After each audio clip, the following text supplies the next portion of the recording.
சீரான கழிவறை வசதி, வகுப்பறை வசதிகளுடன் செயல்படும் பள்ளி என்றால் அது மடிவளம் அரசு பள்ளிதான். ஆண்டு விழாவில் மாவட்ட கல்வி அலுவலர் பெருமிதம்.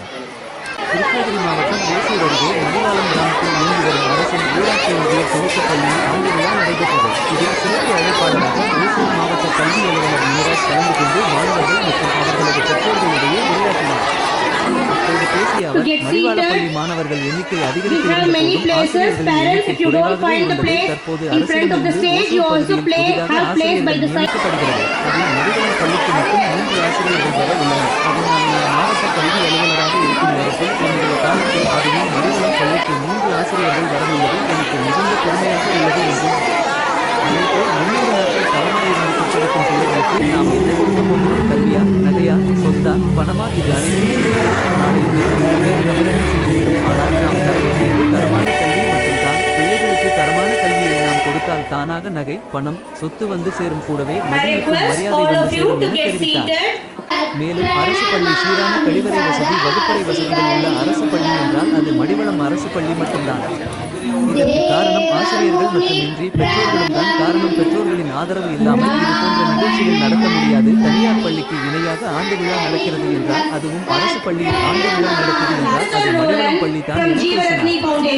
தொடர்ந்து பள்ளி மாணவ மாணவிகள் நிகழ்ச்சி காட்டிய கலை நிகழ்ச்சிகளான நாடகம், நடனம், சிலம்பம், துணுக்குகள், மேற்கத்திய நடனம் ஆகியன வந்திருந்த அனைவரையும் மகிழ்ச்சியில் ஆழ்த்தினர். இந்த நிகழ்ச்சியில் பள்ளியின் தலைமை ஆசிரியர், ஆசிரியர்கள், பெற்றோர்கள் மற்றும் மாணவ மாணவிகள் ஏராளமானவர்கள் கலந்து கொண்டனர்.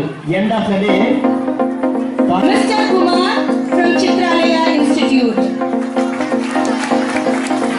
Our caring, committed, exemplary, fond, devoted, empathetic,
பல ஆண்டுகளாக நாம் புதிய பரிணங்கள் கேட்டுக்கொண்டிருந்தாலும் இதுவரை நமக்கு புதிய பரிணங்களே வராமல் இருந்த நேரத்தில் எனக்கு ஒரு நாள் லெட்டர் வந்தது.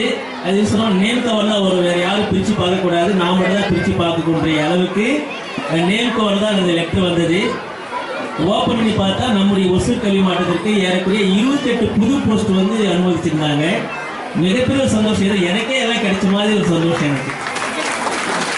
ஏனென்றால் பல ஆண்டுகளாக ஆசிரியர்களும் பள்ளிகளும் எதிர்பார்த்து கொண்டிருக்கின்ற அந்த புதிய பணியிடங்கள் நான் இருந்த நேரத்தில் வந்து எனக்கு மிகப்பெரிய சந்தோஷம். அதில் ஓப்பன் பண்ணி பார்த்ததுமே அப்படியே பள்ளிகள் பார்க்கும்போது மடிவாளம் பள்ளிக்கு 3 பரின்னு சொன்னோடனே மிகப்பெரிய சந்தோஷம் எனக்கு. உடனே என்னுடைய வட்டார கல்வி நான் ஃபோன் பண்ணி சொல்லல, எச்எஸ் சார் நான் ஃபோன் பண்ணி சொன்னேன். முதல்ல சார் மிகப்பெரிய சந்தோஷமான விஷயம், உங்களுக்கு 3 பணியிடங்கள் புதிதாக ஒதுக்கி இருக்கிறாங்கன்னு சொல்லிட்டு அவ்வளோ சந்தோஷமா இருந்தது. உண்மையை சொன்னபோது எனக்கே கிடைச்ச ஒரு சந்தோஷம். ஏனென்றால் எங்கு மாணவர்கள் அதிகமாக இருக்கிறார்கள் அது கண்டிப்பாக ஆசிரியர் பணியிடங்கள் தேவை. அது இப்போது இங்கே நிறைவேறியிருக்கிறது. இதற்கு பாடுபட்ட மாணவர்கள் அதிகமாக சேர்த்து உறுதுணையாக இருந்த பெற்றோர்களுக்கும் ஆசிரியர்களுக்கும் மிகப்பெரிய ஒரு மனமார்ந்த நன்றிகளை இந்த இடத்துல பள்ளிக்கல்வித்துறை தெரிவிக்கும். குழந்தைகளை பார்த்தா அந்த அளவுக்கு அருமையா இருக்காங்க பாருங்க. எப்படி பஞ்சு மிட்டாய்க்கு கை கால் முளைச்ச மாதிரி இருக்கிறாங்க பாருங்க. வண்ணத்து குச்சியில வந்து நேரடியா இருக்கிற மாதிரி இருக்கிறாங்க. இந்த குழந்தைகளை பார்க்கும்போது மிகப்பெரிய சந்தோஷம். ஒரு வீட்டில் குழந்தைகள் நடமாடி கொண்டிருந்தாலே நமக்கு ஒரு சந்தோஷம் ஆட்டோமேட்டிக்காக வந்துடும். நாம் எந்த அளவுக்கு வந்து கஷ்டப்பட்டு வேலை செஞ்சு ரொம்ப டயர்டா வந்தா கூட இந்த குழந்தைகளை பார்க்கும்போது நமக்கு வந்து ஒரு மிகப்பெரிய சந்தோஷம். நம்ம டயர்ட் எல்லாமே போயிடும். இப்போதோட காலையில் பார்த்து நிறைய ப்ரோக்ராம் அட்டன் பண்ணிட்டு வந்து இந்த சின்ன சின்ன பட்டாம்பூச்சியை பார்க்கும்போது அந்த டயர்டில் எங்க போச்சுனே தெரியல. ஏன்னா அதுதான் குழந்தைகள் எது செய்தாலும் அழகுதான். நடந்தாலும் அழகு, பேசினாலும் அழகு, அந்த மழலை கொஞ்சின்றது பேசினாலும் அழகு, நாட்டியம் ஆடினாலும் அழகு. ஏன்னா குழந்தைகளுக்காக தான் நாம் இருக்கிறோம். எனவே இதில் முதல்ல பார்த்தீங்கன்னா நம்ம ஃபர்ஸ்ட் சொல்றது குழந்தைகளை கொண்டாடுவோம்னா முதல் சொல்லணும். ஏன்னா அந்த அளவுக்கு நம்முடைய எதிர்காலமாக இருப்பது பார்த்தீங்கன்னா குழந்தைகள் தான். நாம் யாருக்காக இவ்வளவு கஷ்டப்பட்டு சம்பாதிக்கிறோம்? நம்முடைய குழந்தைகளுக்காக தான், அவருடைய எதிர்காலத்திற்காக தான் நாம் வந்து ஓடி ஓடி ஓடி உழைக்கிறோம். ஒரு அம்மா வந்து தாலாட்டு பாட்டு அமைதி அழுவா பாடுவாங்க. நான் எப்படி ஒரு 10 மாசம் நான் சுமந்து என்னுடைய குழந்தையை பெற்றேன்னு சொல்லிட்டு அந்த குழந்தைக்கு தாலாட்டிலே சொல்லுவாங்க. 1ஆம் மாதம் உடலது தளர்ந்து, 2ஆம் மாதம் இடையது மெலிந்து, 3ஆம் மாதம் முகமெல்லாம் வெளுத்து, 4ஆம் மாதம் நற்கது நெகிழ, 5ஆம் மாதம் அன்னநடை மறந்து, 6ஆம் மாதம் அடிவயிறு கனத்து, 7ஆம் மாதம் என் நாவுக்கினியது புசித்து, 8ஆம் மாதம் எழுகது நிறைமதியாய், 9ஆம் மாதம் உன் மாமன்மார் சீர் செய்ய, 10ஆம் மாதம் பால்பழம் உண்டு என்னை பெற்றெடுத்தேன் மகனே என்று தான் 10 மாதம் எந்த அளவுக்கு கஷ்டப்பட்டு நாம் பெற்றிருந்தது என்பதை தன்னுடைய குழந்தைக்கு தாய் பாடுவார். எதற்காக இது சொல்றேன்னு சொன்னா, அப்படி கஷ்டப்பட்டு முந்தி தவம் கிடந்து 300 நாள் சுமந்து அந்தி பகலாட்சியவனை ஆதரித்து பெற்ற அந்த குழந்தைக்கு நாம் என்ன கொடுக்க போகிறோம் என்று நாம் யோசித்து பார்க்க வேண்டும். பொன் கொடுக்கலாமா, நகை சேர்த்து வைக்கலாமா, சொத்து சேர்த்து வைக்கலாமா என்று சொன்னால் அது இன்று நம்மிடம் இருக்கிறது, நாளை எங்கோ போய் சேர்ந்தது. ஒரு நிலையில்லாத ஒரு செல்வங்கள். ஒரே ஒரு செல்வத்தை கொடுங்கள், கல்வியை கொடுங்கள். பிள்ளைகளுக்கு கல்வியை மட்டும் கொடுங்கள். கல்வி ஒன்றை மட்டும் கொடுத்து விட்டால் பொன் வந்து சேரும், சொத்து வந்து சேரும், பொருள் வந்து சேரும், கூடவே புகழ் வந்து சேரும். இதை நம்முடைய மிகப்பெரிய ஒரு எதிர்காலமாக இருக்கின்ற குழந்தைகளுக்கு நம்மால் கொடுக்கக்கூடியது, கொடுக்க வேண்டியது கல்வி ஒன்று மட்டும்தான். அதற்காக நம்ம பாடுபட்டு இருக்கிறோம். எந்த பள்ளியில் சேர்க்கலாம், எங்க நல்லா சொல்லிக் கொடுப்பாங்க என்று பல்வேறுமான சிந்தனை செய்துதான் நம்முடைய குழந்தைகளை வந்து ஸ்கூல்ல சேர்க்கிறோம் இல்லைங்களா? அப்படிப்பட்ட பள்ளி ஒரு நல்ல அருமையான பள்ளியாக இருக்க வேண்டும். கழிவறை வசதி, வகுப்பறை வசதி எல்லாவற்றும் இருக்கணும்னு சொன்னால் அது கண்டிப்பாக மடிவாளம் அரசு பள்ளி கண்டிப்பாக இருக்க வேண்டும். அது எந்த மாற்று கருத்துக்கும் இல்லை. இது பார்த்தீங்கன்னா இந்த மாதிரி ஒரு விழா கூட்டம் பார்த்தீங்கன்னா நிறைய தனியார் பள்ளிகள் நடந்திருக்கும். இது மாதிரி ஒரு அரசு பள்ளியில இத்தகைய ஒரு பிரம்மாண்டமான ஒரு ஆண்டு நடக்குதுன்னு சொன்னால் அது மடிவாளம் பள்ளியில் மட்டுமே தான் சாத்தியம்.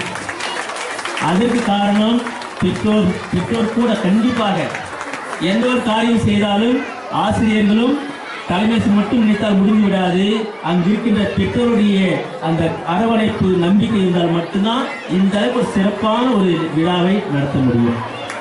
இந்த வகையில் இந்த பெற்றோரை நாம் கொண்டாடி ஆகணும். மேடம் சொன்ன மாதிரி பெற்றோர்களை கொண்டாடி ஆகணும். ஒரு பக்கம்